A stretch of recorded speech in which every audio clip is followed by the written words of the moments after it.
This was in 2019. I worked at a grocery store, usually closing shifts, and I lived alone in a small one-bedroom apartment. We had a lot of regulars at our store, customers that would come in all the time, and usually around the same time as well. One of these customers was a guy that came in right before closing a couple times a week.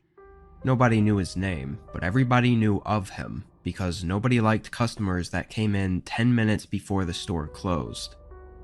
Usually being the only cashier, I'd be the one interacting with him. He was always a bit strange. He didn't talk much and always had a tired look on his face. This night, he came in as he always did, right before closing, grabbing a couple things and coming up to the register. I scanned everything, he paid, and he left. We didn't exchange any words aside from a simple greeting. 10 minutes later, I closed down the register and spent a few minutes cleaning up, clocking out and leaving at 10:15. As I walked out to my car, I noticed the man was still in the parking lot. He was standing awkwardly outside of his car with his hands at his side, just looking at the store. I got in my car and went home. I didn't have work the following day, so I stayed up a bit later than usual.